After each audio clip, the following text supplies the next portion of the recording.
The desert wind carried sand across Camp Harrison's main briefing hall as Major Emelita Rodriguez adjusted her uniform collar one final time. Through the reinforced windows, she could see the vast expanse of Nevada training ground stretching toward the horizon, where advanced combat simulations had been conducted for the past decade. The facility housed the military's most prestigious Special Operations Assessment and Selection Program, where only the elite among the elite earned their place in America's most classified units. Before we jump back in, tell us where you're tuning in from, and if this story touches you, make sure you're subscribed because tomorrow I've saved something extra special for you. Emelita had arrived at Camp Harrison 3 days earlier, her transfer orders stamped with enough classified markings to make even seasoned personnel officers raise their eyebrows. Her personnel file was remarkably thin for someone being considered for advanced special operations training. No combat deployments listed, no specialized schools were completed, no commendations for valor or exceptional service. On paper, she appeared to be nothing more than a logistics officer from Fort Campbell with a clean record and mediocre performance evaluations. The briefing hall buzzed with nervous energy as 27 candidates from across all military branches filed into their assigned seats. Rangers, Green Berets, Navy SEALs, Force Recon Marines, and Air Force pararescue personnel filled most of the chairs. These were warriors who had proven themselves in the crucible of actual combat, men and women whose uniforms bore the weight of real operational experience. Campaign ribbons, jump wings, and combat patches told the stories of their service in places like Afghanistan, Iraq, Syria, and dozens of other locations where America's interests required the application of lethal force. Among them sat Emelita, her uniform conspicuously bare of such decorations. A few basic ribbons, a standard marksmanship badge, and the minimal accoutrements of someone who had spent her military career far from any battlefield. Several candidates had already noticed her presence and exchanged questioning glances. The unspoken question hung in the air like smoke. What was a logistics officer doing among the most elite warriors in the American military? Commander Jackson Steele entered the briefing hall with the measured stride of a man accustomed to absolute authority. His presence immediately commanded attention, not through volume or theatrics, but through the quiet confidence that came from 3 decades of leading America's most dangerous missions. Silver-haired and bearing the weathered features of someone who had seen combat on 5 continents, Steele was a legend within the special operations community. His reputation was built on successful missions that officially never happened, in places that didn't exist on any map, against enemies whose names were classified at levels most people would never possess clearance to know. Behind Steele walked his selection cadre, a collection of senior non-commissioned officers and junior officers who served as instructors and evaluators for the program. Each had been handpicked not only for their operational expertise, but for their ability to identify the unique combination of physical capability, mental resilience, and moral character required for the most sensitive special operations assignments. They were men and women who could spot weakness, deception, or inadequacy within minutes of interaction. Steele positioned himself at the front of the room, his gray eyes scanning the assembled candidates with the systematic precision of a hunter evaluating prey. When his gaze passed over Emelita, she noticed the brief pause, the slight narrowing of his eyes as he processed her presence among the group. It was the look of a professional trying to solve a puzzle that didn't fit the expected pattern. "Ladies and gentlemen," Steele began, his voice carrying easily through the room without need for amplification. "You are here because someone in your chain of command believes you possess the potential to serve in our nation's most classified and dangerous operations. The next 2 weeks will determine whether that assessment was accurate or whether you will be returning to your previous assignments with a polite letter thanking you for your interest." He gestured toward the cadre standing along the walls. The individuals you see around this room have collectively participated in operations spanning 4 decades of American military engagement. They have operated in environments where failure meant not just mission compromise, but potential international incidents. They have made life and death decisions with incomplete information, under extreme stress, while maintaining the highest standards of operational security and moral conduct.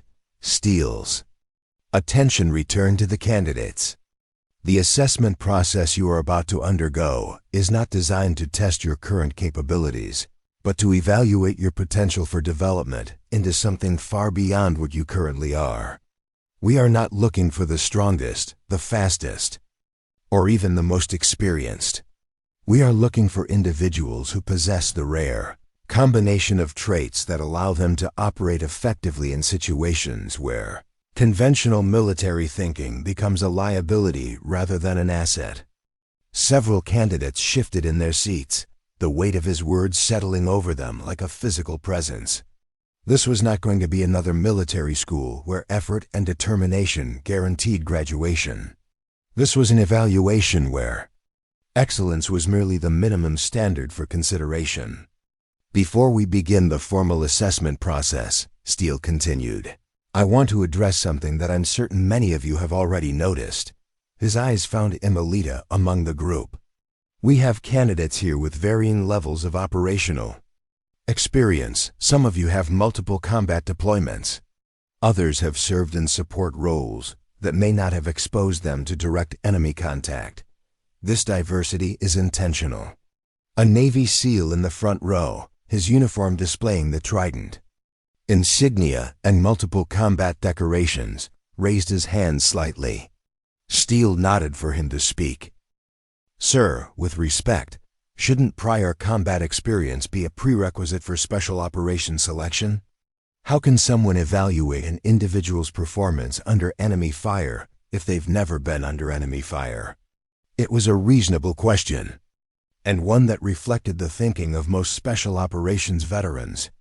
Combat experience was traditionally considered the ultimate test of a warrior's capabilities. The ability to function effectively when people were actively trying to kill you was seen as the fundamental requirement for any advanced military assignment. Steele smiled slightly, the expression of someone who had anticipated this exact question. Sergeant Martinez, you raise an excellent point. Combat experience is undeniably valuable. However, our mission requirements have evolved beyond traditional battlefield scenarios. Today's special operations often involve environments where conventional combat experience may actually be counterproductive. He moved toward a large display screen at the front of the room. Consider hostage rescue operations in urban environments where the use of overwhelming force could result in civilian casualties. Think about intelligence gathering missions where the ability to blend into local populations is more valuable than the ability to call in an airstrike. Reflect on cyber warfare operations where the battlefield exists entirely in digital space. The screen activated, displaying a world map marked with dozens of operational areas. The enemies we face today are not always uniformed soldiers operating from defined positions. They are often indistinguishable from civilian populations, using social media as effectively as they use weapons, and exploiting our adherence to rules of engagement that they do not respect. Defeating such enemies requires capabilities that extend far beyond traditional military skills. A Marine Force Recon officer in the second row spoke up. Commander, are you suggesting that combat experience is irrelevant to special operations? Effectiveness? Not irrelevant, Captain Williams, but not the only factor worth considering. Steele's attention briefly returned to Emilita before addressing the room again. Some of the most successful special operations personnel in our history have been individuals who brought unique perspectives and capabilities that complemented traditional military training. Intelligence officers who understood cultural nuances. Communication specialists who could establish contact in impossible situations. even administrative personnel who possessed organizational skills that proved crucial in complex operations. The explanation was logical, but Emilita could sense the skepticism still radiating from many of the combat veterans in the room. Them, she represented an unknown quantity, possibly even a liability that could compromise their own chances of selection. In special operations, team cohesion was paramount, and doubts about any team member's capabilities could create fatal hesitation in critical moments. Staff Sergeant Davis, a Green Beret with multiple Special Forces tabs, raised his hand. "Commander, without revealing classified information, can you give us examples of successful operations that were conducted by personnel without traditional combat backgrounds?" Steele considered the question carefully. Operation Neptune's Resolve, conducted in 2019, involved the extraction of high-value intelligence from a location in Eastern Europe. The operation was led by a team leader whose primary military experience had been in signals intelligence. Her ability to understand and manipulate communication networks proved more valuable than conventional assault capabilities. The mission succeeded without a single shot being fired, yet it provided intelligence that prevented 3 separate terrorist attacks on American soil. He paused, allowing the information to register. Operation Desert Mirage, executed in 2020, required infiltration of a criminal organization trafficking weapons to terrorist groups. The key operative was a military police officer whose investigative background and understanding of criminal psychology enabled her to establish credibility within the organization. Again, traditional combat skills were less relevant than specialized knowledge and adaptability. The examples were compelling, but Emilita noticed that several candidates remained unconvinced. Their body language suggested they viewed such operations as exceptions rather than representative examples of special operations requirements. To these veterans, the fundamental test of any warrior remained their performance under enemy fire, and no amount of theoretical discussion could substitute for that crucible. Commander Steele seemed to sense this resistance. "I understand the skepticism some of you may feel. Military culture rightfully honors combat experience and the sacrifices made by those who have faced enemy fire. However, our mission is not to honor the past, but to prepare for future threats that may require capabilities we have not yet fully developed." He moved closer to the candidates, his presence commanding absolute attention. "Over the next 2 weeks, you will be evaluated not only on your current capabilities, but on your potential for adaptation and growth. Some of you may discover that your combat experience, while valuable, has also created mental patterns that limit your effectiveness in unconventional scenarios. Others may find that their lack of traditional military experience allows them to approach problems with fresh perspectives that prove invaluable." A Air Force pararescue jumper raised his hand. "Commander, how do we evaluate someone's potential performance in life or death situations if they haven't been tested in such situations?" Technical Sergeant Johnson, that is precisely what the next 2 weeks are designed to determine. Steele gestured toward the windows overlooking the training areas. "The scenarios you will face here are designed to replicate the stress, uncertainty, and moral complexity of real-world special operations. While we cannot perfectly simulate the knowledge that enemy fire is real rather than simulated, we can create conditions that test your decision-making capabilities, leadership potential, and ability to function effectively when everything around you is in chaos." Preparing and narrating this story took us a lot of time, so if you are enjoying it, subscribe to our channel. It means a lot to us. Now back to the story.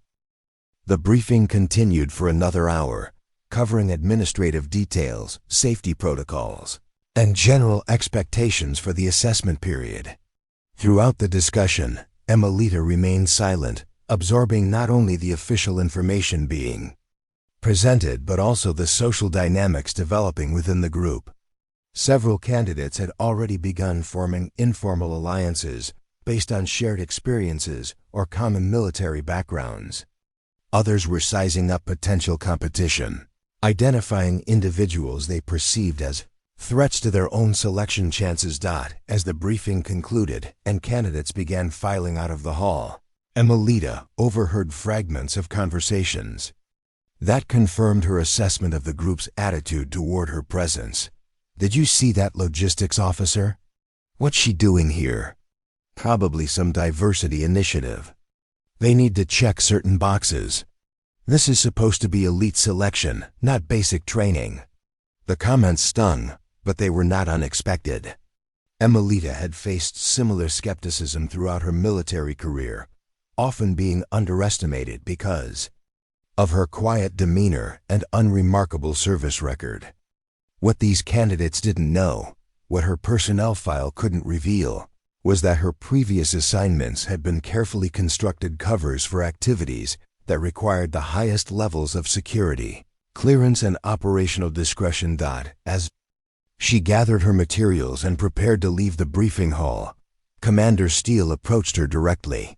His expression was unreadable, but she sensed the same evaluative intensity that had been present during his initial scan of the candidates. "Major Rodriguez," he said, his voice low enough that nearby candidates couldn't overhear. "Walk with me." They exited the briefing hall together, moving along a corridor lined with photographs of successful special operations missions and the personnel who had conducted them. The images told stories of triumph and sacrifice, of missions accomplished against impossible odds by individuals who had proven themselves worthy of the highest trust their nation could bestow. "Major," Steele said as they walked, "I'm certain you're aware that your presence here has raised questions among the other candidates." "Yes, sir. I expected as much." "The questions extend beyond the candidate pool." Steele stopped walking and turned to face her directly. "Your assignment to this selection process came through channels that bypass normal procedures. Your personnel file contains gaps that suggest activities beyond standard military assignments.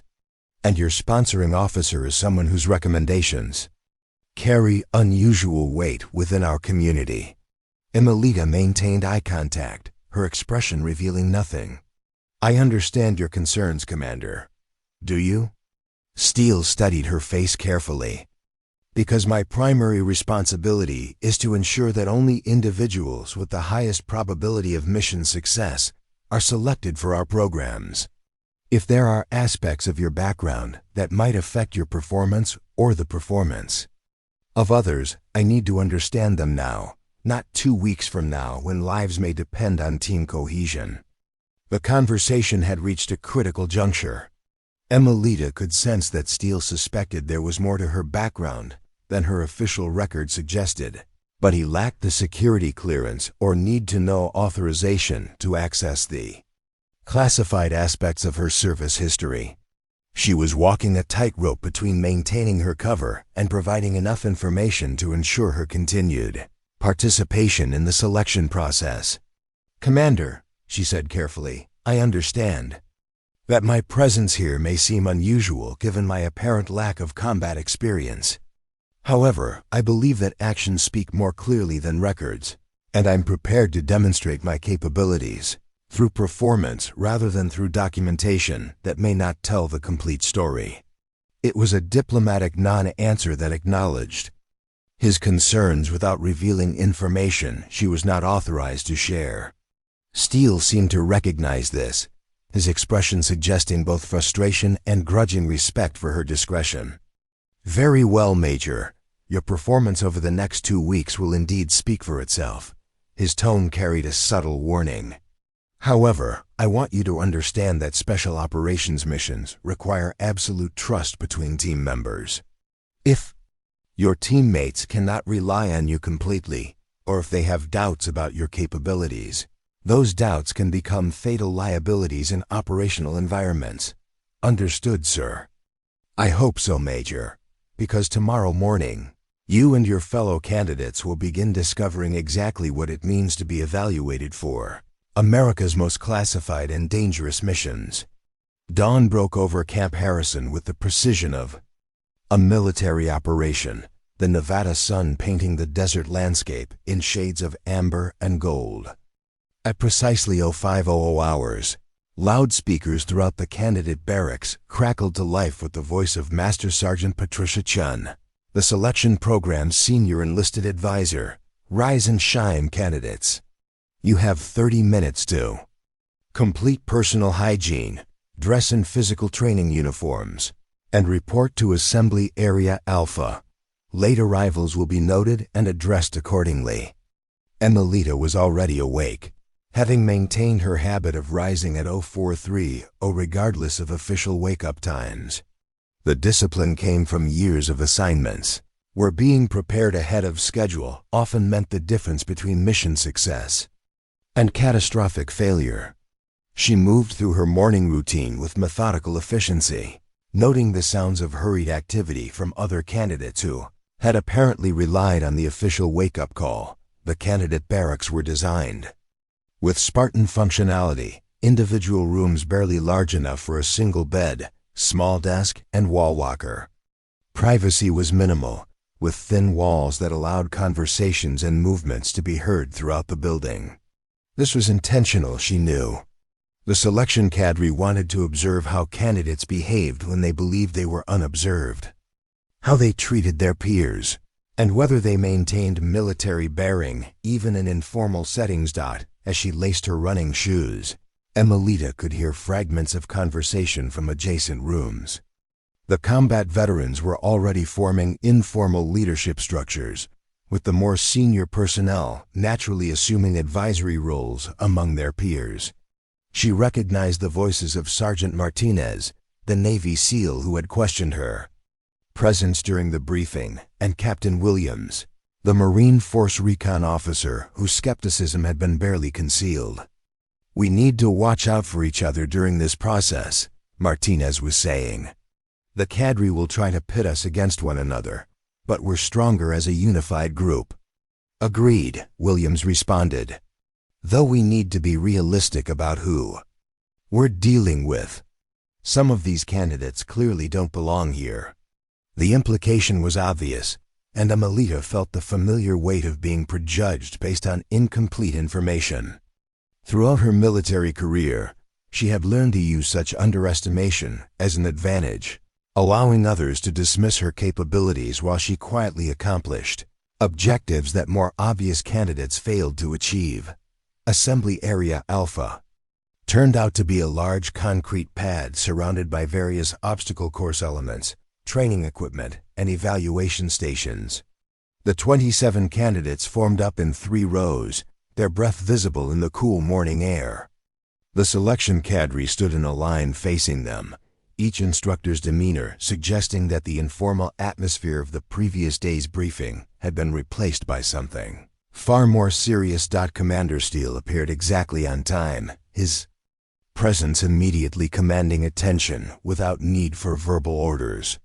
He wore the same physical training uniform as the candidates, but somehow managed to project authority that transcended rank insignia or uniform distinctions.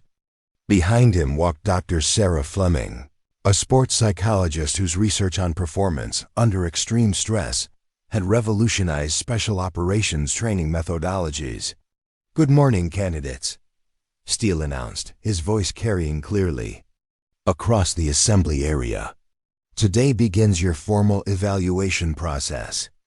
Over the next 14 days, you will be tested in ways designed to reveal not just your current capabilities, but your potential for growth under the most demanding conditions our nation's security requirements can present." He gestured toward Dr. Fleming. "Dr. Fleming will be conducting psychological evaluations throughout your time here.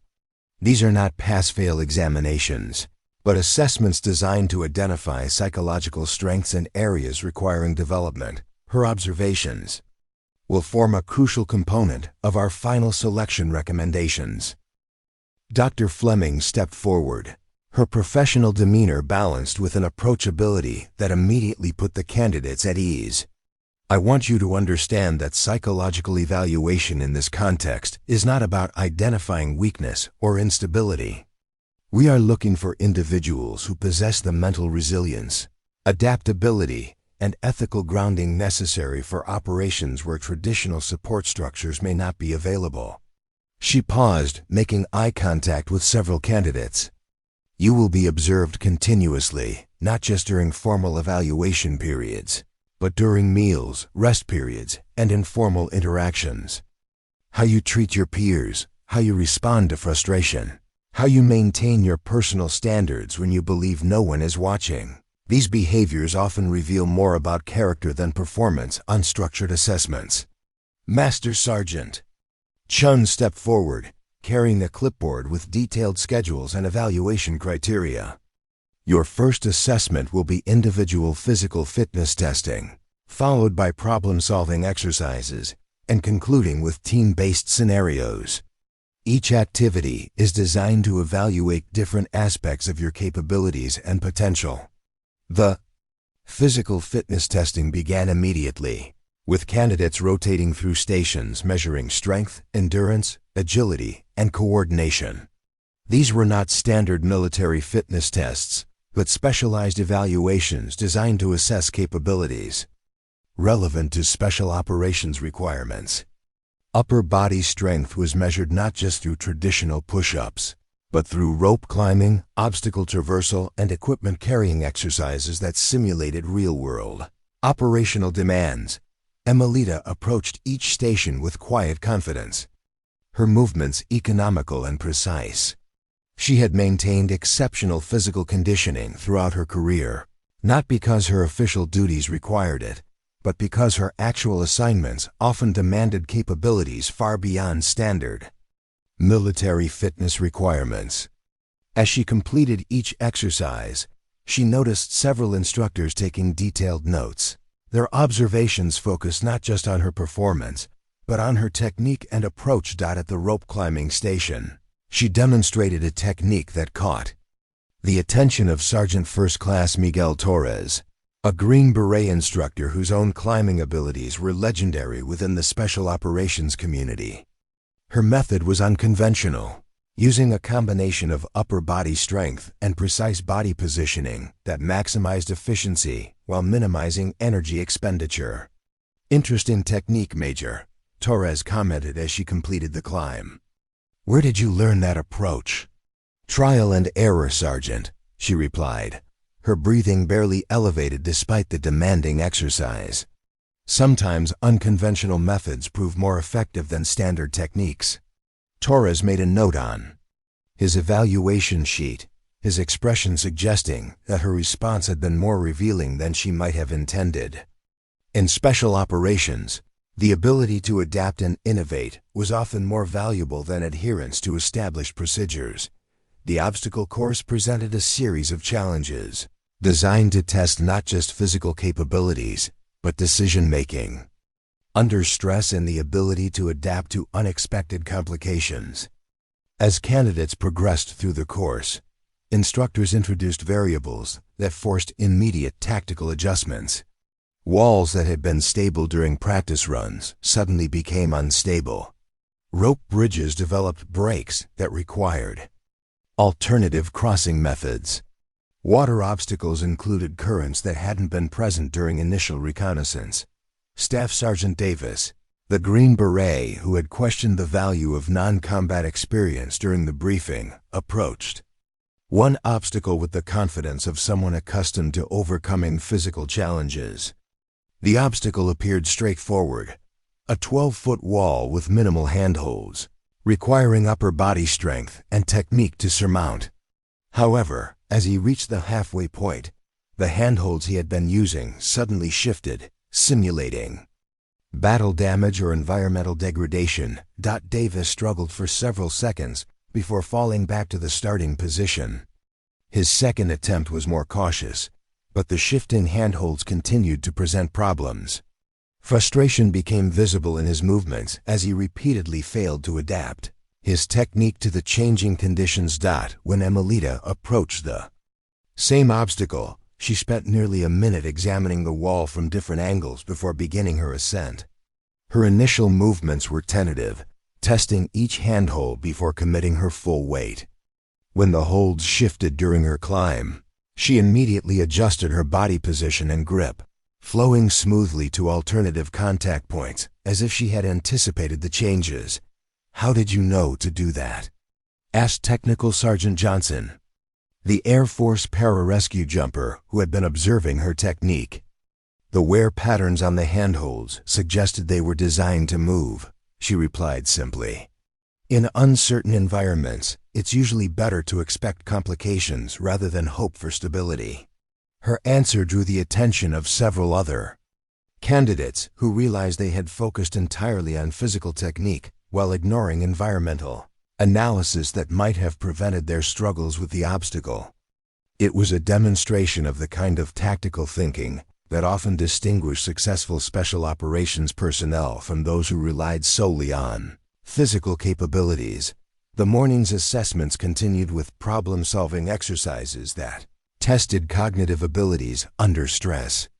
Candidates were presented with scenarios requiring mathematical calculations, spatial reasoning, and logical analysis while subjected to various distractions and time pressures. The exercises were designed to simulate the mental demands of operations, where critical decisions had to be made quickly and accurately despite chaotic conditions. One exercise required candidates to calculate artillery coordinates based on incomplete map information while subjected to loud noises, flashing lights, and physical discomfort from awkward positioning. Several combat veterans, despite their operational experience, struggled with the mathematical requirements under these artificial stress conditions. Their training had prepared them for making tactical decisions under enemy fire, but not for performing precise calculations while their sensory systems were being deliberately overwhelmed. Emilita approached the exercise with systematic methodology, creating a mental framework that allowed her to compartmentalize the distractions while focusing on the essential calculations. Her background included extensive training in maintaining cognitive function under extreme stress, preparation that served her well in this artificial but demanding environment. Captain Williams, observing her performance, made a comment to Sergeant Martinez that Emilita overheard despite their attempt at discretion. "I have to admit, she's handling these exercises better than I expected for someone without operational experience." "Maybe," Martinez replied, his tone still skeptical. "But these are controlled conditions. Real operations involve variables that can't be simulated here." Their conversation reflected the ongoing tension within the candidate group between those with extensive combat experience and those like Emilita, whose backgrounds were less conventional. This dynamic was exactly what the selection cadre was designed to observe and evaluate, as future special operations teams would need to integrate personnel with diverse skill sets and experiences. The afternoon brought team-based scenarios that required candidates to work together in solving complex problems with limited resources and tight time constraints. The first exercise divided the group into 3 teams of 9 candidates each, with team composition deliberately designed to mix experience levels and military backgrounds. Emilita found herself assigned to Team Charlie, along with Martinez. Williams, 2 Army Rangers, a Navy E-Aid specialist, an Air Force intelligence officer, and 2 Marine infantry officers. The team dynamic was immediately apparent, with the combat veterans naturally assuming leadership roles while viewing her as a potential liability to team performance. The scenario involved planning and executing a simulated hostage rescue operation in an urban environment. The team was provided with incomplete intelligence, limited equipment, and a strict time deadline for mission completion. Success required not just tactical planning, but coordination between team members with different specialties and communication styles. Williams immediately assumed the role of team leader, his Marine infantry experience and natural assertiveness making him the obvious choice in the minds of the other combat veterans. "All right, people, let's approach this systematically," he announced. "Martinez, I want you to handle entry planning. Rodriguez, you focus on logistics and equipment management. The assignment relegated Emilita to a support role that reflected the team's assumption about her capabilities based on her official military background. However, as the planning session progressed, it became apparent that the scenario included complexities that extended beyond traditional military assault tactics. The hostage situation involved civilians from multiple nationalities, including several with diplomatic immunity that made any casualties politically disastrous. The building layout included architectural features that limited conventional assault approaches. Most critically, intelligence suggested that the hostage-takers possessed sophisticated counter-surveillance equipment that could detect traditional reconnaissance methods. As Team Charlie struggled with these complications, Emilita quietly analyzed the scenario from perspectives that her teammates hadn't considered. Her background included extensive training in operations, where political consequences were as important as tactical success, where mission failure could result in international incidents rather than just military casualties. "Captain Williams," she said during a brief lull in the planning discussion, "have we considered the possibility that this scenario is designed to test our ability to identify when force is not the optimal solution?" Williams looked up from the building schematics he had been studying. "What do you mean, Major?" "The complexity of the civilian situation, the diplomatic immunity issues, the sophisticated counter-surveillance equipment. These factors suggest that a traditional assault approach might be exactly what the evaluators expect us to avoid." Her observation caused the entire team to pause their tactical planning and reconsider the fundamental assumptions they had been making about the scenario.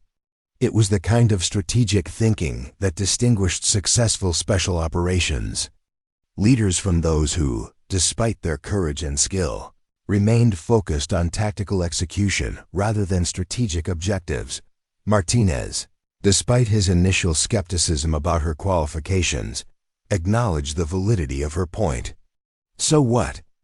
Are you suggesting, Major, that we develop a non-kinetic solution?" "I'm suggesting that we consider all available options before committing to any single approach," she replied. "Special operations succeed when they achieve strategic objectives, not when they demonstrate tactical proficiency."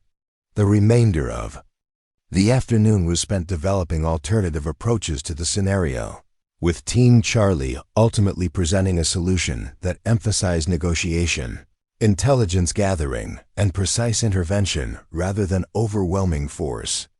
Their presentation drew approving nods from the evaluation cadre, particularly Dr. Fleming, who had been observing team dynamics and decision-making processes throughout the exercise.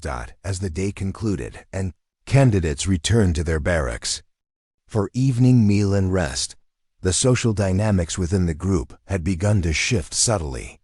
Emilita's performance during the day's assessments had earned grudging respect from some of the combat veterans, though others remained convinced that controlled training exercises could not adequately assess readiness for real-world operations.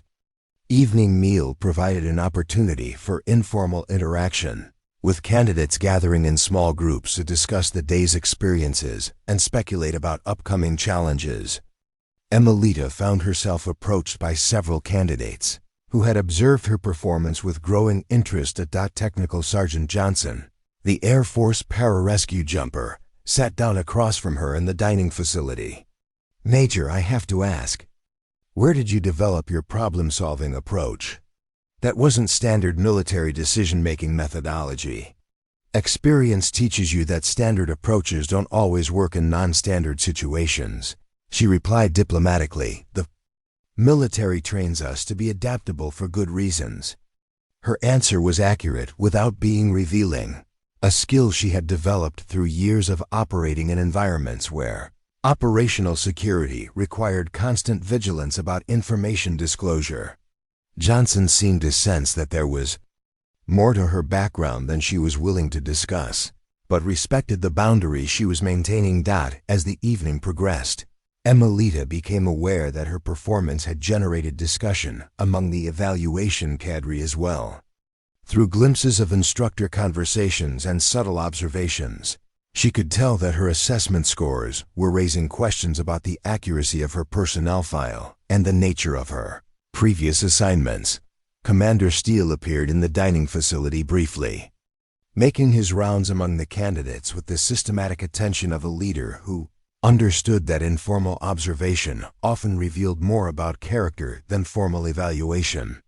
When he paused at her table, his presence immediately drew the attention of nearby candidates. "Major Rodriguez," he said, his tone professionally neutral. "How are you finding the assessment process so far?" "Challenging and educational, sir," she replied. "The scenarios are well designed to test capabilities that extend beyond standard military training." "Indeed they are." Steele's expression was unreadable, but she sensed the continued evaluation taking place behind his professional demeanor. "Tomorrow will present different challenges that may require even broader perspectives and capabilities." The warning was subtle but clear.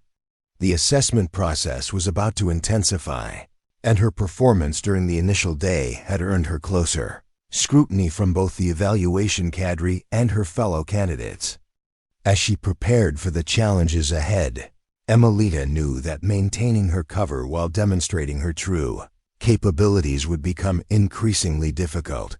The stage was set for revelations that would transform how everyone at Camp Harrison understood exactly who Major Emilita Rodriguez really was. The third day at Camp Harrison began before sunrise with an unscheduled alarm that jolted candidates from deep sleep. Emergency lighting bathed the barracks in red as loudspeakers crackled with Master Sergeant Sheehan's voice, artificially distorted to simulate communication equipment failure under combat conditions.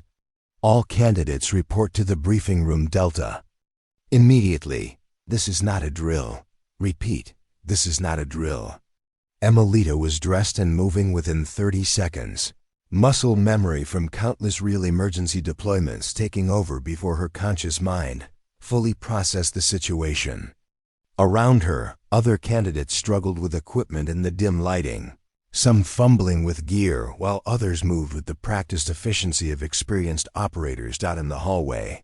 She observed the selection cadre positioned at strategic points, clipboards ready, noting response times and stress reactions. This was clearly a planned evaluation disguised as an emergency, designed to assess how candidates performed when yanked from sleep and thrust into uncertain situations without preparation time. The briefing room Delta was smaller than the main hall, forcing the 27 candidates into close proximity that heightened the artificial tension. Commander Steele stood at the front, his expression grim enough to sell the illusion of genuine crisis. Behind him, a large screen displayed what appeared to be real-time satellite imagery of an unidentified urban area marked with tactical symbols.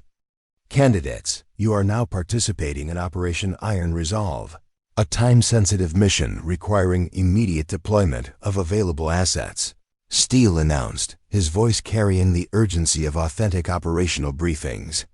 Approximately 6 hours ago, American personnel were taken hostage during a diplomatic security incident in an allied nation. Traditional rescue assets are not available due to political sensitivities and geographic constraints. The scenario was sophisticated enough that several candidates appeared genuinely uncertain whether they were participating in an exercise or responding to an actual crisis. This ambiguity was intentional, forcing them to operate with the same mental intensity required in real-world situations where the consequences of failure extended far beyond personal embarrassment. Dr. Fleming stood at the side of the room, her presence adding credibility to the scenario while her trained eyes observed each candidate's psychological response to sudden pressure. Some leaned forward, immediately engaged by the operational challenge. Others showed signs of stress, fidgeting or displaying the micro-expressions that revealed internal anxiety despite outward composure. Intelligence indicates that the hostage-takers are well-equipped and professionally trained. Steele continued, manipulating the display to show building layouts and surrounding terrain. However, they appear to be unaware that their location has been compromised. This provides a narrow window of opportunity for intervention before they relocate to a more secure position. Sergeant First Class Torres stepped forward, carrying sealed envelopes containing individual mission assignments. Each of you will receive specific role assignments based on your documented specialties and observed capabilities. Mission success depends not just on individual performance, but on seamless integration of diverse skill sets under extreme time pressure. As Torres distributed the envelopes, Emelita noticed that several candidates were assigned roles that matched their official military specialties. Rangers received assault team positions. The EOD specialist was tasked with explosive ordnance management, and communications personnel were assigned technical support roles. When she opened her envelope, however, the content surprised her. Her assignment designated her as Assistant Mission Commander, responsible for overall tactical coordination and serving as backup decision maker if the primary mission commander became incapacitated. It was a leadership position that typically required extensive operational experience and demonstrated command capabilities, qualifications that her personnel file suggested she didn't possess. Captain Williams, who had been assigned as primary mission commander, looked up from his envelope with barely concealed frustration. His expression made it clear that he viewed her assignment as either a mistake or an artificial complication designed to test his leadership under adverse conditions. "Sir," Williams addressed Commander Steele directly, "I'd like to request clarification on the command structure. Major Rodriguez's documented experience doesn't appear to align with the responsibilities outlined in her assignment."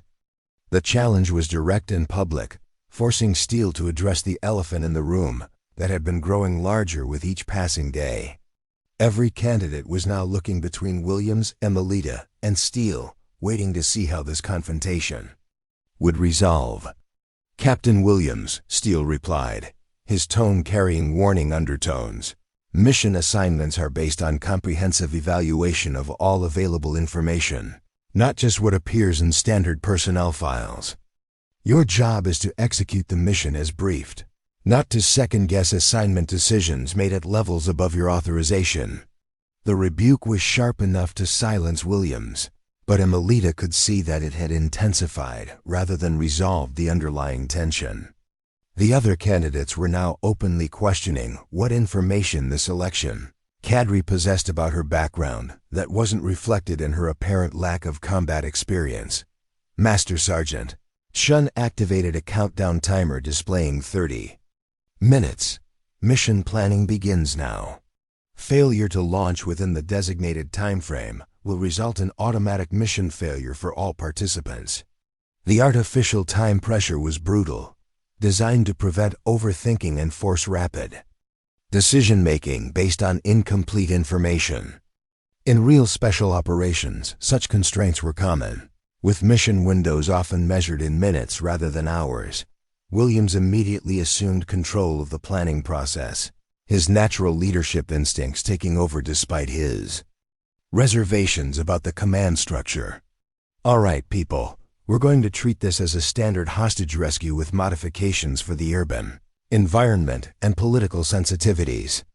He began assigning specific responsibilities to team members based on their documented specialties, creating a conventional assault plan that emphasized speed and overwhelming force. It was competent military planning, but Emelita recognized several assumptions that might prove problematic given the scenario's unique constraints. "Captain," she interjected during a brief pause in his briefing, "have we considered the intelligence assessment regarding the hostage-taker's professional training? If they're as sophisticated as indicated, a conventional approach might be anticipated and countered."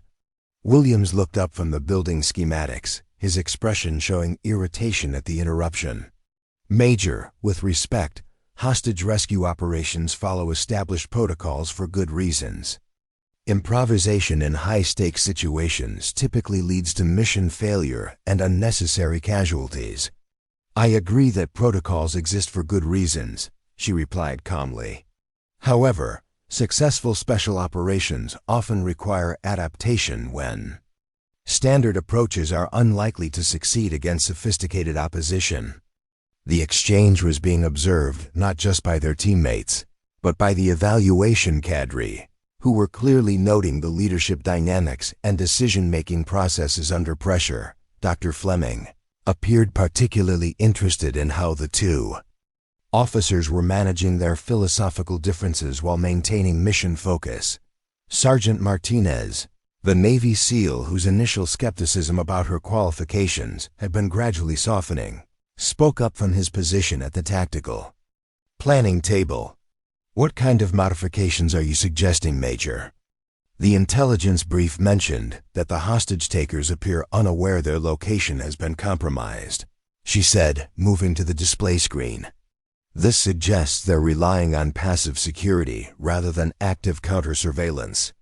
Instead of fighting through their defensive preparations, we might consider approaches that bypass them entirely."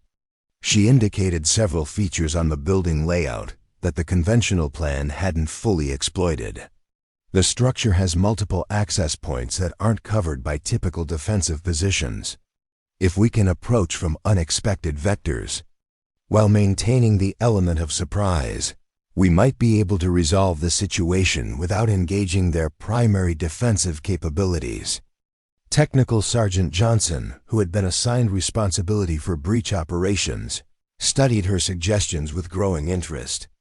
"You're talking about simultaneous multi-point entry, with coordination timing that would require split-second precision." "Exactly.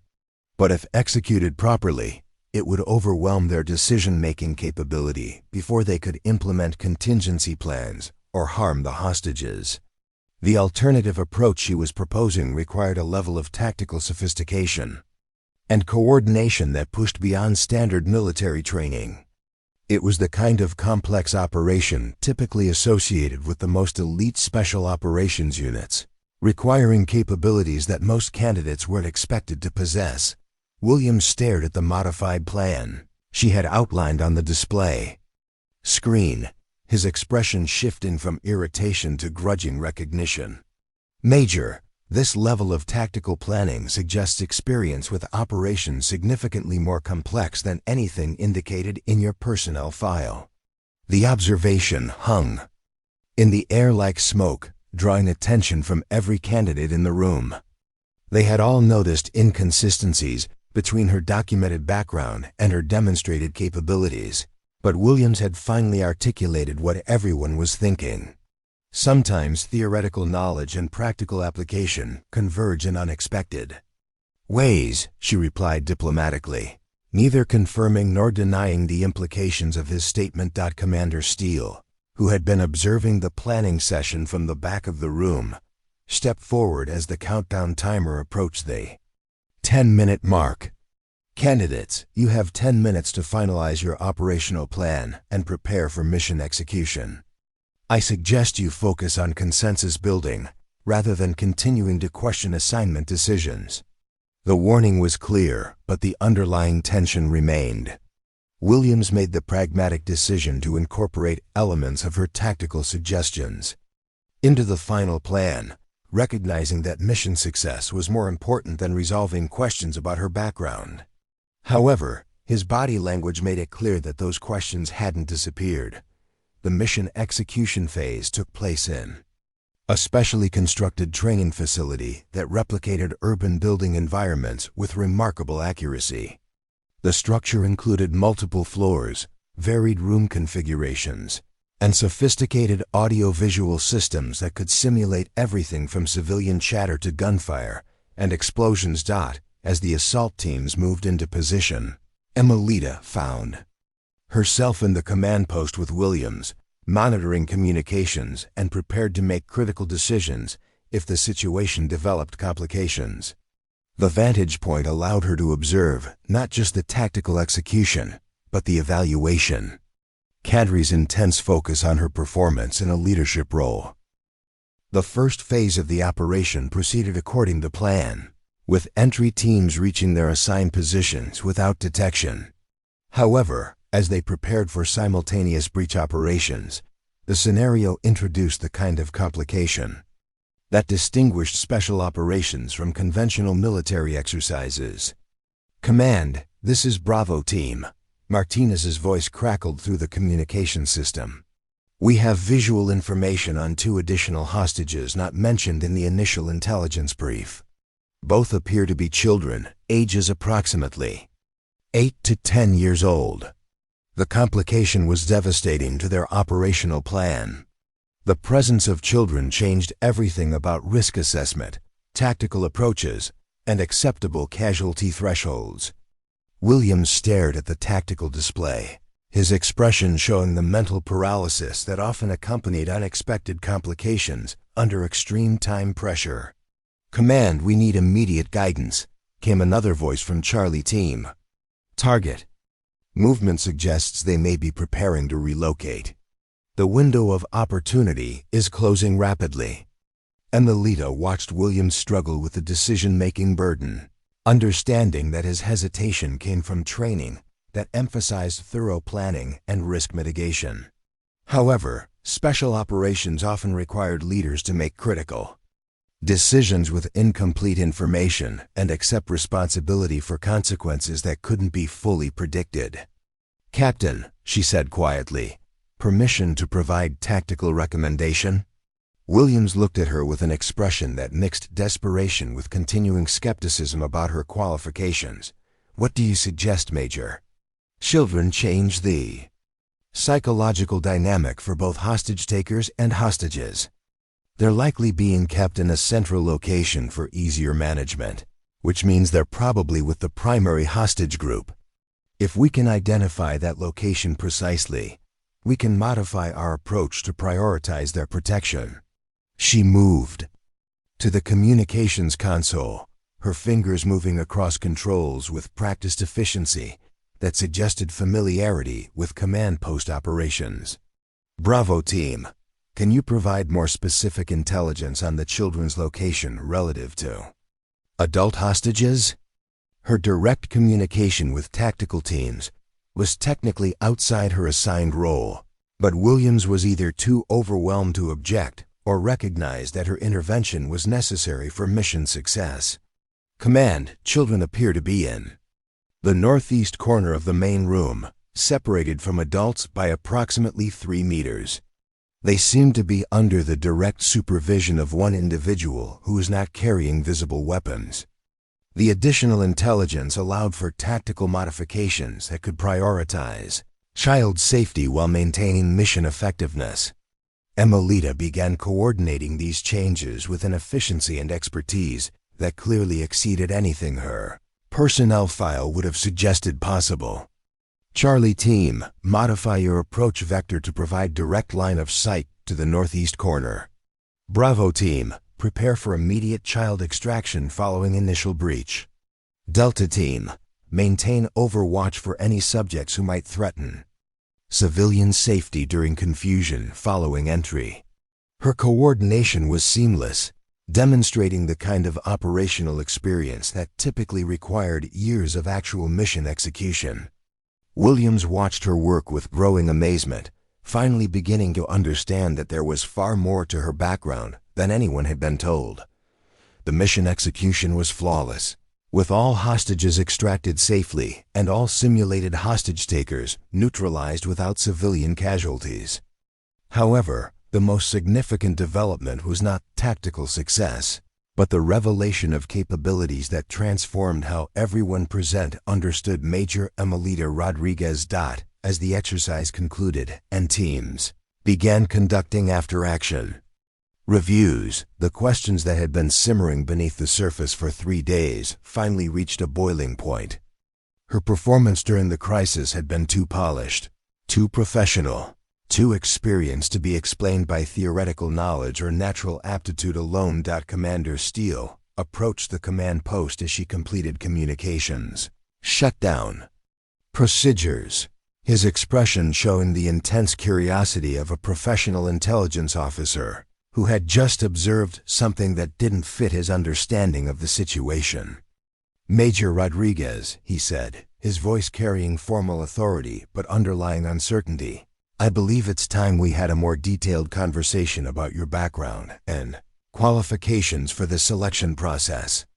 The moment of reckoning had arrived, and Emelita knew that the careful balance she had maintained between demonstrating competence and protecting classified information was about to become impossible to sustain. Commander Steele's private office occupied the top floor of Camp Harrison's administrative building, its windows offering a panoramic view of the Nevada desert, stretching endlessly toward distant mountains. The space was decorated with memorabilia from 3 decades of special operations service, each item telling stories of missions that would never be officially acknowledged. As Emelita entered the office 20 minutes after Steele's request for a detailed conversation, she noted the subtle signs that this meeting would be different from their previous encounters. The door locked automatically behind her with an electronic click that indicated the room's secure status. Sound-dampening equipment hummed quietly in the background, ensuring that their conversation would remain private from any listening devices or casual eavesdropping. Most significantly, Steele was not alone. Dr. Fleming sat in one of the chairs facing his desk, her presence suggesting that this meeting involved psychological evaluation as much as administrative inquiry. "Major Rodriguez," Steele began, gesturing for her to take the remaining chair. "Please have a seat. We have several matters to discuss." As she settled into the chair, Emelita maintained the composed demeanor that had served her throughout the selection process, but internally she was calculating possibilities and preparing for multiple contingencies. Her mission parameters had always included the possibility that her cover might be compromised, and she had rehearsed various responses depending on the circumstances of exposure. "Major," Dr. Fleming spoke first, her voice carrying the professional neutrality of someone trained to extract information through psychological rather than confrontational means. "Over the past 3 days, I've been observing behavioral patterns and performance indicators that suggest significant inconsistencies between your documented background and your demonstrated capabilities." She opened a tablet containing detailed notes and performance metrics. "Your stress response patterns during emergency scenarios match those of personnel with extensive operational experience. Your tactical decision-making methodology reflects training that typically requires years of specialized education. Most significantly, your leadership style during crisis situations demonstrates familiarity with command responsibilities that would be unusual for someone in your documented position." The psychological assessment was thorough and accurate, reflecting Dr. Fleming's expertise in evaluating special operations personnel. Emelita recognized that denying these observations would be counterproductive, but confirming them would require authorization she didn't currently possess. "Dr. Fleming," she replied carefully, "I appreciate your professional observations. However, I'm not certain how to respond to assessments that involve speculation about experiences that may or may not be reflected in my official military record." Commander Steele leaned forward, his expression showing the focused intensity of someone accustomed to extracting critical information from reluctant sources. "Major, let me be direct. Yesterday's mission execution revealed capabilities that cannot be explained by theoretical knowledge or natural aptitude. Your communications protocols, tactical coordination, and crisis decision-making demonstrated operational experience at levels typically associated with personnel who have commanded actual special operations missions." He activated a secure communication device on his desk. "I've been authorized to make certain inquiries through classified channels regarding your background. However, before I proceed with those inquiries, I'm giving you an opportunity to provide clarification about any aspects of your service history that might not be reflected in your standard personnel file." The offer was both generous and strategic. Steele was providing her with a chance to control the narrative before he accessed information through channels that might reveal more than she was prepared to discuss. It was the approach of an experienced intelligence officer who understood that voluntary disclosure often produced more useful information than forced revelation. Emilita considered her options carefully. Her mission handlers had prepared her for this possibility, providing guidelines for graduated disclosure, depending on the level of compromise to her cover identity. The performance requirements of the selection process had made complete concealment impossible, and continuing to deny obvious realities would damage her credibility more than controlled revelation. "Commander," she said, choosing her words with precision, "I understand your concerns about the apparent inconsistencies in my background. However, there are aspects of military service that sometimes require personnel to operate under different authorities and classification levels than their primary assignment records might indicate." The statement was carefully constructed to acknowledge the reality of her situation without providing specific details that might violate operational security requirements. Both Steele and Dr. Fleming recognized it as a partial admission that confirmed their suspicions while maintaining appropriate boundaries. "Major," Steele replied, "are you indicating that you have experience with classified operations or assignments that are not reflected in your standard military personnel file?" "I'm indicating that the military sometimes requires personnel to serve in capacities that extend beyond their primary specialties, and that such service may not always be fully documented in conventional records." Dr. Fleming made notes on her tablet, clearly recognizing the psychological significance of Emilita's carefully worded responses. "Major, from a behavioral assessment perspective, your responses suggest familiarity with operational security protocols, typically associated with intelligence or special operations assignments. Is that a fair characterization?" The psychological evaluation was becoming increasingly direct, forcing Emilita to either provide more specific information or risk appearing deliberately evasive in ways that might compromise her selection process participation. She made the decision to escalate her disclosure level while maintaining essential operational security. "Dr. Fleming, my military service has included assignments that required security clearances and operational responsibilities beyond those typically associated with logistics personnel. However, the specific nature of those assignments remains classified at levels that restrict detailed discussion." Commander Steele's expression showed recognition and understanding. As a senior special operations officer, he was familiar with the classification systems and operational security requirements that governed the most sensitive military assignments. Her response pattern was consistent with personnel who had served in highly classified roles while maintaining cover identities for operational purposes.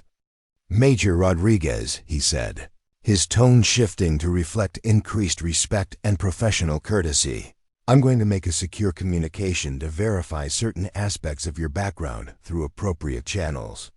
This conversation will remain confidential, and any information obtained will be used solely for the purpose of ensuring appropriate evaluation during the selection process." The secure communication device on his desk required multiple authentication steps, including biometric scanning and encrypted passcode entry. As Steele initiated the connection, Emilita realized that her carefully maintained cover was about to be either confirmed or completely exposed. Depending on which authorities he contacted and what information they were authorized to release, the conversation that followed was brief and conducted in codes that prevented her from understanding the specific content, but Steele's facial expressions during the discussion provided clear indications of the information he was receiving. Initial surprise gave way to understanding, followed by what appeared to be significant respect and perhaps concern about the implications of her presence at Camp Harrison. When he terminated the communication several minutes later, the atmosphere in the office had changed dramatically. Both Steele and Dr. Fleming were looking at her with expressions that mixed professional admiration with curiosity about why someone with her background would be participating in their selection process. Major Rodriguez, Steele said, his voice carrying new authority and formality. I've received confirmation that your actual military background includes assignments that are classified at levels requiring special authorization for disclosure. However, I've also been informed that your participation in this selection process has been approved at the highest levels of Special Operations Command. The confirmation was both relief and complication. Her cover had been essentially blown, but through official channels that validated her presence rather than compromising her mission. However, this development would require significant adjustments to her approach for the remainder of the selection process. Furthermore, Steele continued, I've been advised that your evaluation here serves multiple purposes beyond standard candidate assessment. Apparently, your performance is being monitored by authorities who have particular interest in how this selection process handles personnel with non-conventional backgrounds. Dr. Fleming looked up from her notes with obvious interest. Commander, are you suggesting that Major Rodriguez's participation represents some form of evaluation of our evaluation process? That's exactly what I'm suggesting, Dr. Fleming. We're not just evaluating her capabilities. She's been positioned to evaluate our capabilities as well. The revelation transformed Imelita's status from questionable candidate to embedded evaluator, explaining many of the inconsistencies that had puzzled the selection cadre and fellow candidates. Her superior performance, despite apparent lack of qualifications, now made sense as the natural result of extensive but classified operational experience. Major, Steele addressed her directly, given this new understanding of your role here, I need to ask whether you believe our selection process is adequately identifying and evaluating the capabilities necessary for modern special operations requirements. The question was both professional inquiry and implicit request for expert assessment. Steele was acknowledging her expertise while seeking insights that might improve their evaluation methodologies. It was the kind of consultation that occurred between peers rather than superior and subordinate. Commander, she replied, her tone becoming more authoritative as the pretense of junior officer status became unnecessary. Your selection process demonstrates considerable sophistication in evaluating traditional special operations capabilities. However, modern threat environments often require skill sets that extend beyond conventional military training, and your current methodology may not fully assess those capabilities. She stood and moved to the window overlooking the training areas, where candidates were conducting afternoon exercises. The candidates you're evaluating represent excellent examples of traditional special operations personnel. They possess courage, physical capabilities, tactical expertise, and the mental resilience necessary for dangerous missions. However, future operations may increasingly require cultural intelligence, technological adaptability, and strategic thinking that aren't fully tested by current assessment methods. Dr. Fleming made extensive notes as Imelita continued her analysis. For example, yesterday's hostage rescue scenario tested tactical execution excellently, but it didn't evaluate the candidate's abilities to understand the political implications of their actions, to adapt to cultural contexts that might affect operational approaches, or to integrate with non-military assets that could be crucial for mission success. Commander Steele nodded slowly, recognizing the validity of her observations. Major, are you suggesting that our selection criteria may be too narrow for contemporary operational requirements? I'm suggesting that excellence in traditional military capabilities remains essential, but may not be sufficient for the diversity of challenges that special operations personnel increasingly face. The most successful future operators may be those who can integrate conventional military skills with broader capabilities that aren't typically developed through standard military training. The assessment was delivering exactly the kind of strategic insight that her mission parameters had been designed to obtain. By embedding her within the selection process, her superiors had positioned her to evaluate not just individual candidates, But the fundamental assumptions underlying special operations training and selection, as the conversation continued, became clear that her revelation as an embedded evaluator would require significant adjustments to the remainder of the selection process. The other candidates would need to be informed about her actual status, the evaluation criteria might need modification, and the entire dynamic of the program would shift in response to this new understanding. Major Rodriguez, Steele said as their meeting approached its conclusion. Tomorrow morning, I'll be briefing the other candidates about your actual role here. I anticipate that this revelation will generate significant discussion and possibly some resentment among personnel who feel they've been misled about the selection process parameters. That's to be expected, Commander. However, it may also provide valuable insights into how personnel adapt to unexpected information and changing operational circumstances, capabilities that are essential for special operations effectiveness. Dr. Fleming closed her tablet and looked up with professional interest. Major, from a psychological assessment perspective, how do you anticipate the other candidates will respond to learning that their performance has been evaluated not just by the official cadre, but by someone they initially viewed as potentially unqualified? The responses will vary based on individual personality characteristics and professional security levels, Emilita replied. Some will feel embarrassed about their initial assumptions and may overcompensate through excessive deference. Others may feel manipulated and respond with resentment. The most professionally mature will recognize this as a valuable lesson about the dangers of making assumptions based on incomplete information. The psychological dynamic she was describing would provide the selection cadre with additional data about candidate suitability for operations, where situations frequently differed from initial appearances and where adaptability was more valuable than rigid adherence to preconceptions. As she prepared to leave Steele's office, Emilita realized that the revelation of her true status marked a fundamental transition in her mission. The covert evaluation phase was ending, but a new phase focused on open assessment and recommendation development was beginning. The most interesting developments at Camp Harrison were yet to come. Major, Commander Steele said as she reached the door, I have one final question.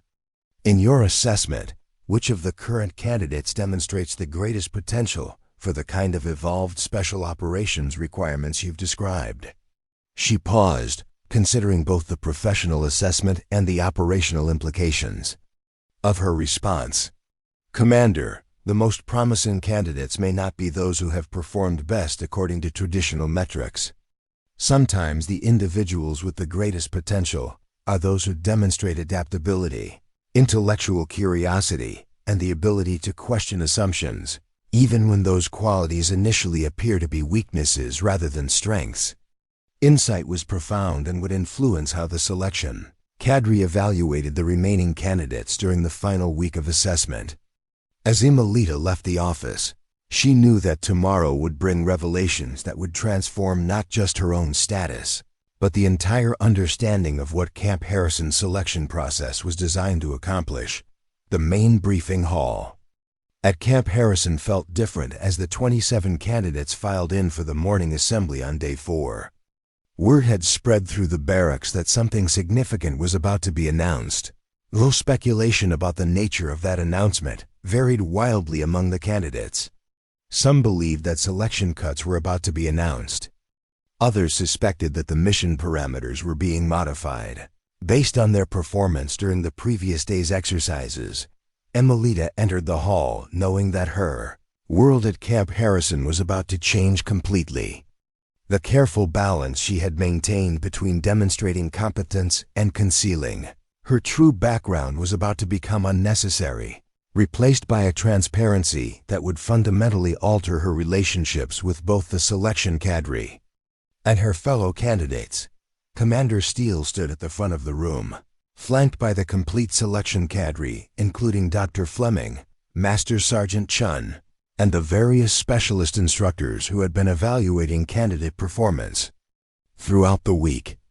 Their collective presence suggested that this briefing carried unusual significance within the selection process. Captain Williams sat in the front row, his expression showing the focused attention of someone who had spent a sleepless night analyzing the previous day's mission and questioning his own assumptions about team dynamics and leadership effectiveness. Sergeant Martinez occupied the seat beside him, both men representing the core group of combat veterans who had initially expressed the strongest skepticism about Imelita's qualifications. Behind them, the other candidates displayed varying degrees of curiosity, concern, and anticipation. Technical Sergeant Johnson appeared relaxed, his Air Force intelligence background having provided him with enough exposure to classified operations that unexpected revelations were part of his professional experience. The Army Rangers looked tense, their expressions suggesting they anticipated challenging news about their performance or selection status. "Good morning, candidates," Commander Steele began, his tone carrying formal authority that immediately commanded complete attention.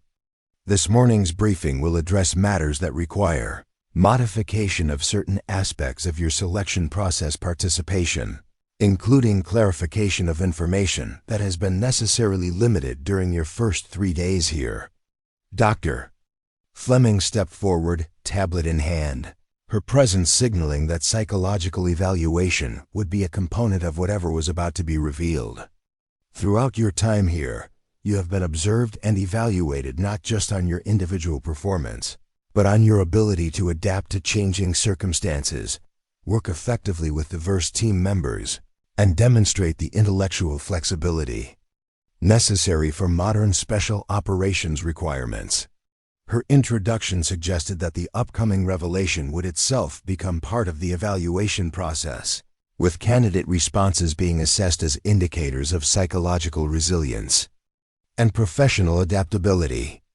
"Part of that evaluation," Steele continued, "has involved testing your ability to work effectively with personnel whose backgrounds and capabilities might initially appear inconsistent with mission requirements, but who possess skills and experience that become valuable under operational conditions." Several candidates exchanged glances, beginning to suspect that the announcement would involve Major Rodriguez and the questions that had been circulating about her background since the first day of selection. "Major Rodriguez," Steele said, his voice carrying new authority and respect, "please join me at the front of the room." As Imelita walked to the front of the briefing hall, she could feel the weight of 26 sets of eyes analyzing her movement, posture, and demeanor for clues about what was about to be revealed. The transition from questioned participant to acknowledged expert was about to become public, with consequences that would affect every remaining day of the selection process. "Major Rodriguez has been participating in this selection process under assignment, parameters that required limited disclosure of her actual background and qualifications," Steele announced. "However, developments during yesterday's mission exercise have made continued concealment both unnecessary and counterproductive." Captain Williams leaned forward in his seat, his expression showing recognition that his suspicions about her qualifications were about to be confirmed in ways he hadn't anticipated. "Major Rodriguez," Steele continued, "is not primarily a logistics officer, despite what her standard personnel file indicates. She is a graduate of the Defense Intelligence Agency's Advanced Strategic Operations Program, a veteran of multiple classified missions across 4 operational theaters, and currently serves as a senior assessment specialist for Special Operations Command." The revelation hit the assembled candidates like a physical shock. Mouths opened in surprise, some personnel sat back in their chairs as if physically pushed, and others leaned forward with increased interest. The woman they had viewed as potentially unqualified was revealed to be among the most experienced special operations professionals any of them had ever encountered. "Furthermore," Steele added, "her participation here has served dual purposes.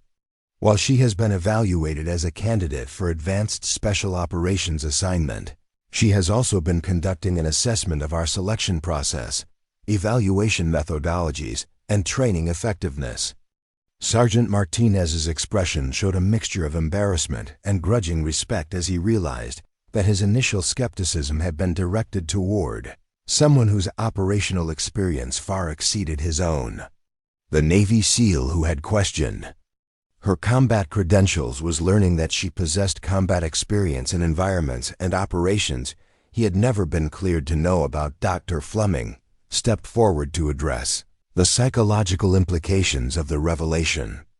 Your responses to Major Rodriguez's presence and performance over the past 3 days have provided valuable data about your ability to work effectively with personnel whose capabilities extend beyond obvious indicators.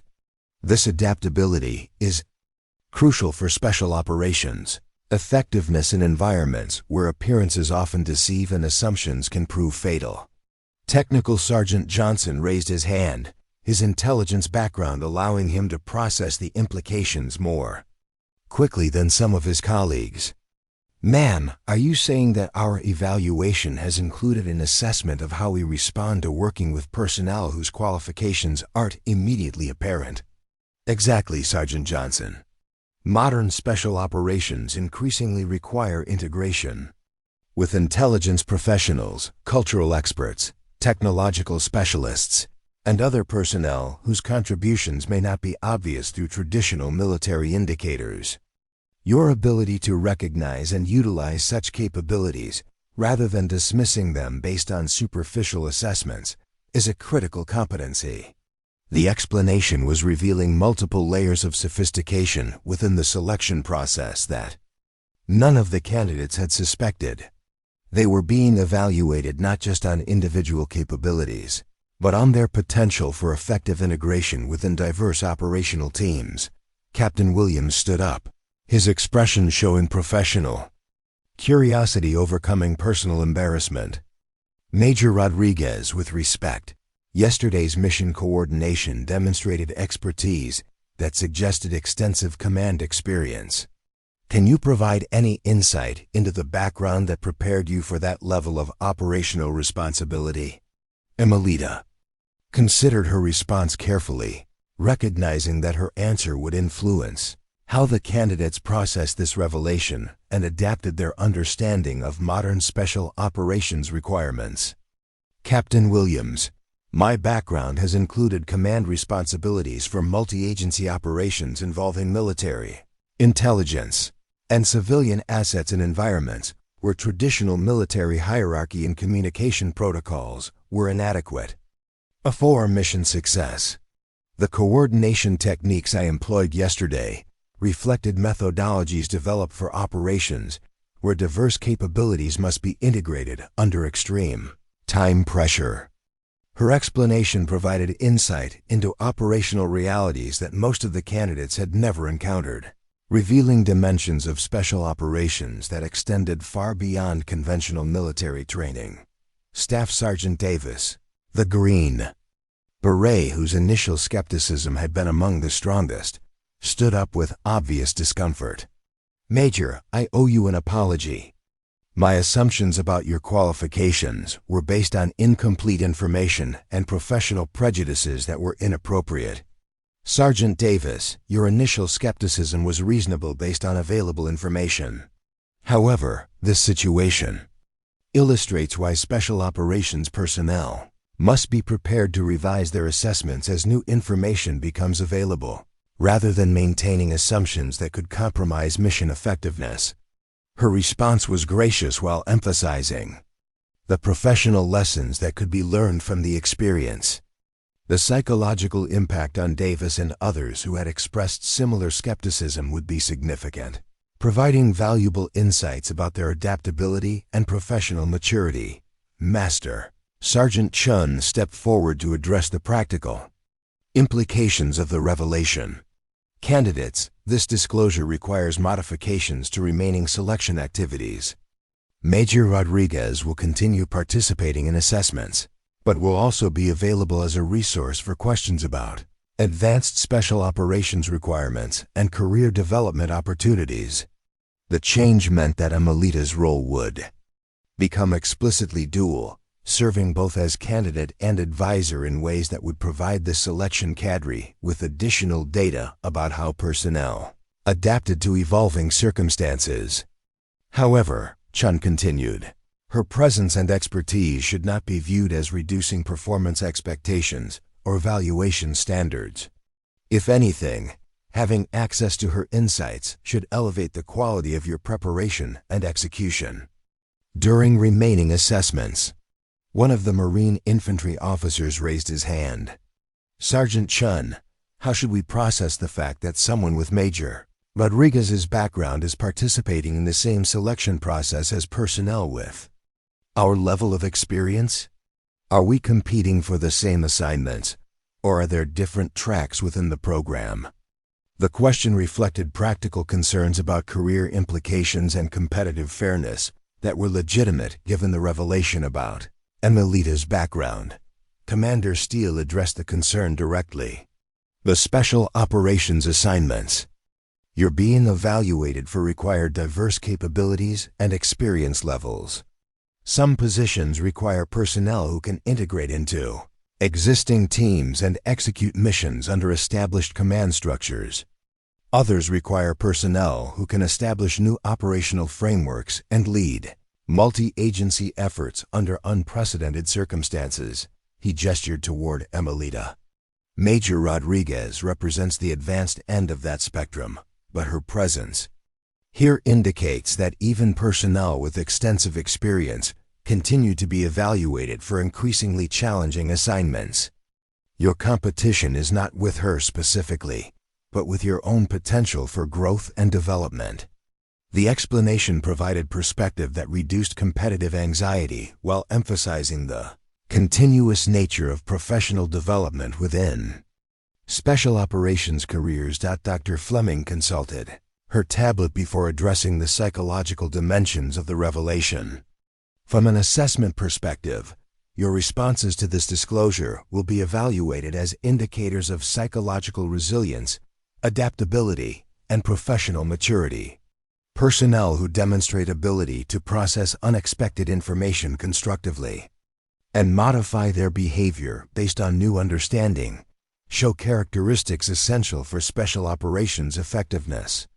The announcement that their responses were themselves being evaluated added another layer of complexity to an already sophisticated assessment process.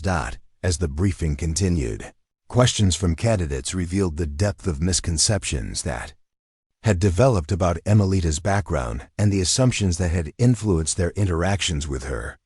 Several admitted to having dismissed her input during team exercises, while others acknowledged that they had avoided seeking her advice because they doubted her qualifications. Major Rodriguez asked one of the Air Force pararescue personnel, "Given your actual background, what would you have done differently during yesterday's mission if you had been operating under your actual authority rather than maintaining your cover identity?" The question provided her with an opportunity to demonstrate the strategic thinking that distinguished advanced special operations leadership from tactical execution excellence. The mission structure yesterday was designed to test specific capabilities within defined parameters, she replied. However, in actual operations, I would have insisted on more comprehensive intelligence preparation, alternative extraction plans, and coordination with local assets that could provide cultural context and logistical support.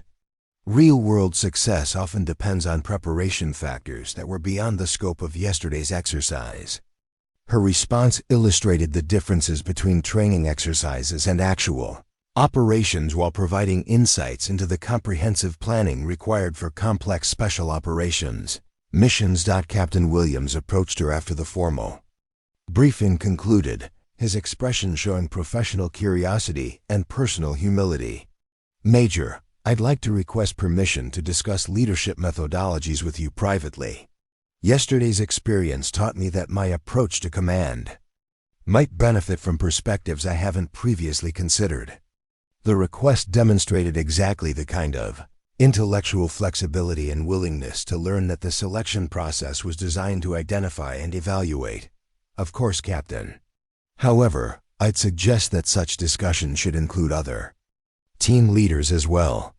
Modern special operations benefit from collaborative leadership development rather than individual mentoring. Her response emphasized the team-oriented approach that characterized the most effective special operations units, while providing Williams with guidance that would benefit his professional development. As candidates dispersed from the briefing hall, the social dynamics that had characterized their first 3 days at Camp Harrison were clearly undergoing fundamental transformation. The revelation about Imelita's background had forced everyone to reconsider their assumptions about qualifications, expertise, and the nature of modern special operations requirements. The conversations that followed would provide the selection cadre with rich data about candidate adaptability, professional maturity, and potential for growth within increasingly complex operational environments. The reversal of perceptions about Major Rodriguez had become a catalyst for deeper understanding of what distinguished truly effective special operations personnel from those who possessed excellent traditional military capabilities but lacked the intellectual flexibility required for evolving mission requirements. The final evening at camp, Harrison arrived with the quiet intensity that marked the conclusion of transformative experiences. As the sun set over the Nevada desert, casting the training facility in golden light, the 27 candidates who had begun the selection process 6 days earlier gathered in the main briefing hall for their final assessment and departure. Briefings, the week had fundamentally altered everyone present, but none more dramatically than their understanding of what modern special operations truly required. The revelation about Major Rodriguez's background had served as a catalyst for insights that would influence their military careers for decades to come. Regardless of whether they were selected for advanced assignments, Commander Steele stood at the front of the room, flanked by the complete selection cadre and the civilian professionals who had participated in the final day's complex exercises. Dr. Fleming held her comprehensive evaluation tablet containing psychological assessments that captured not just individual performance, but the evolution of the entire group's understanding throughout the week. "Ladies and gentlemen," Steele began, his voice carrying the authority of someone who had witnessed profound professional development over the past 6 days. "You have completed one of the most comprehensive special operations assessments ever conducted at this facility. Your performance has provided valuable insights not just about your individual capabilities, but about the future direction of special operations training and selection." He gestured toward the civilians who had participated in the final exercises. "The integration challenges you face today represent the reality of contemporary special operations. Success increasingly depends not just on military excellence, but on the ability to function effectively across organizational, cultural, and political boundaries that previous generations of warriors rarely encountered." Dr. Mitchell from the State Department stepped forward, her expression showing genuine respect for the military personnel she had worked with throughout the day. "From a diplomatic perspective, I was impressed by your adaptability and willingness to incorporate non-military considerations into your operational planning. These capabilities will be essential as special operations continue to evolve beyond traditional military frameworks." James Patterson from USAID nodded in agreement. "The humanitarian challenges you manage today required exactly the kind of integrated thinking that makes the difference between short-term tactical success and long-term strategic achievement. Your performance demonstrated understanding that military force is most effective when it supports broader political and humanitarian objectives." Professor Vasquez from Georgetown consulted her notes before addressing the group. "From an academic perspective studying military effectiveness, today's exercises revealed the intellectual flexibility and cultural awareness that distinguish truly elite military professionals from those who remain limited to conventional approaches." The praise from civilian professionals carried particular weight, representing validation from experts who regularly evaluated military Performance in complex international environments. Dr. Fleming stepped forward to provide the psychological assessment summary. Throughout this week, you have demonstrated remarkable growth in areas that are often difficult to develop through traditional military training. Your ability to adapt to unexpected information, modify assumptions based on new evidence, and maintain effectiveness despite challenged preconceptions reflects the kind of psychological resilience essential for advanced special operations assignments. She looked specifically towards several candidates who had initially struggled with the revelation about Emelita's background. The personal growth demonstrated by personnel who acknowledged their initial misjudgments and used those experiences as learning opportunities shows the intellectual honesty and professional maturity required for senior leadership positions. Captain Williams stood up, his expression showing the confidence that had developed as he learned to integrate broader perspectives into his leadership approach. Ma'am, speaking for myself and I believe many others here, this week has been more educational than years of conventional military training. We've learned that being an effective warrior in today's environment requires capabilities we didn't know we needed to develop. His statement reflected the transformation that had occurred not just in his understanding of special operations requirements, but in his appreciation for diverse forms of professional expertise. Sergeant Martinez rose from his seat, his Navy SEAL experience providing him with credibility as he addressed the group. Major Rodriguez, I owe you a particular debt of gratitude. Your presence here taught me that my assumptions about qualifications and expertise were limiting my effectiveness as a team member and potential leader. That's a lesson that will influence every future assignment I receive. The acknowledgement from someone who had initially been among her strongest critics demonstrated the profound impact of the week's revelations on professional development and personal growth. Technical. Sergeant Johnson approached the front of the room with characteristic analytical precision. Commander Steele, from an intelligence perspective, this week has revealed the complexity of modern threat environments and the diverse capabilities required to address them effectively. I'd like to request information about advanced training opportunities that could help develop these broader competencies. His question reflected the motivated professional development that had characterized the most successful candidates throughout the selection process. Sergeant Johnson, Steele replied, regardless of final selection outcomes, all candidates will receive detailed recommendations for professional development opportunities that align with your demonstrated capabilities and interests. The insights gained this week should influence your career planning for years to come. Master Sergeant Chen stepped forward with sealed envelopes containing individual assessment results and recommendations. Candidates, your performance this week has been evaluated across multiple dimensions that extend far beyond traditional military metrics. Your final assessments include not just selection recommendations, but professional development guidance that reflects the evolving nature of special operations requirements. As candidates received their individual assessments, the atmosphere in the room reflected anticipation mixed with profound respect for the learning experience they had shared.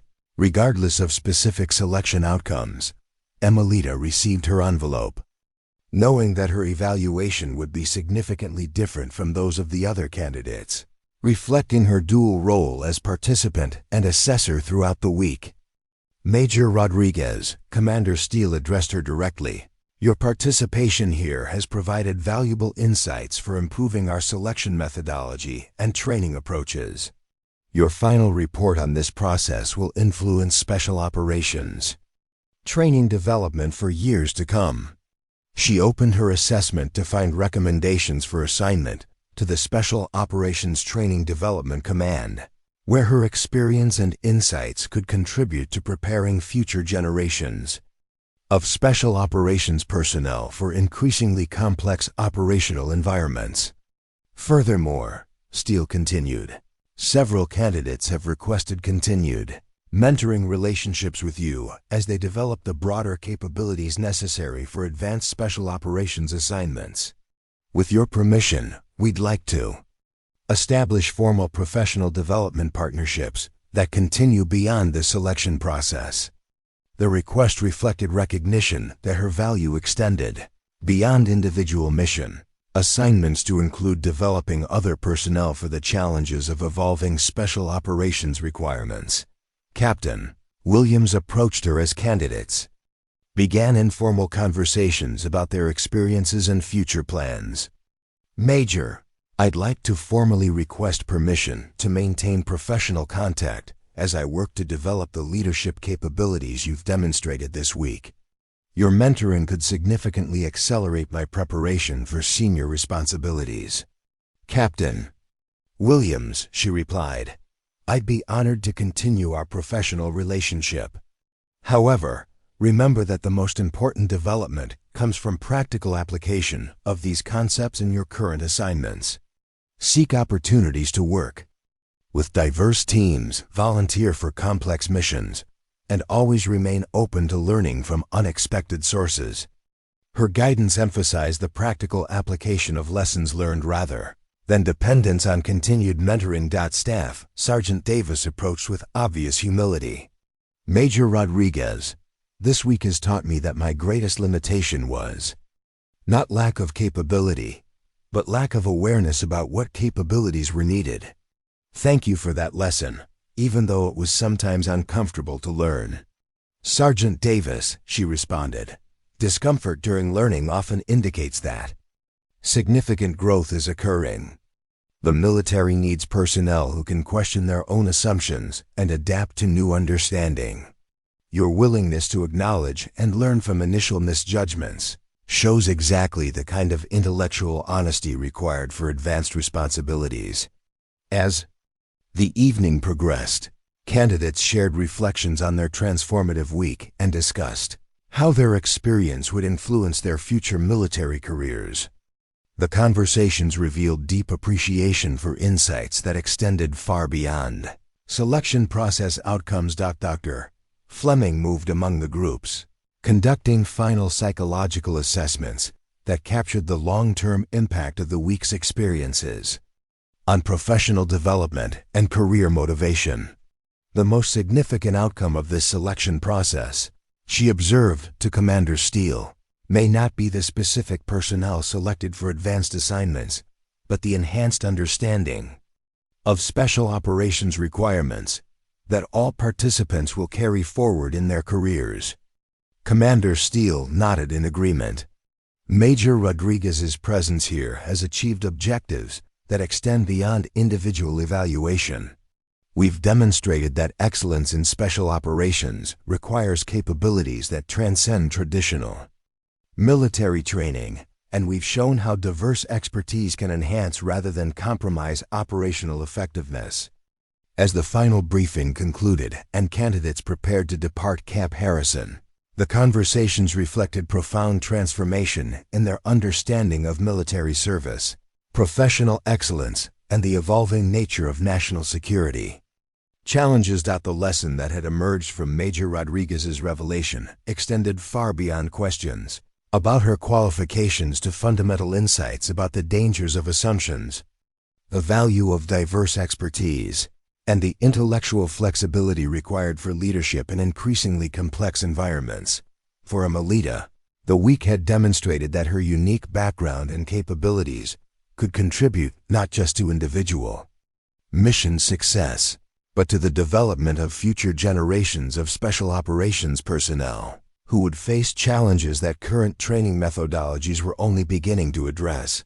The desert wind that had welcomed them to Camp Harrison 6 days earlier now carried them toward futures that would be shaped by insights gained through questioning assumptions, embracing diverse perspectives, and recognizing that true strength often came from unexpected sources. In a world where threats evolved faster than traditional responses could adapt, the most valuable warriors would be those who combined military excellence with the intellectual curiosity to learn from anyone, the humility to acknowledge their limitations, and the wisdom to understand that appearance and reality were not always the same.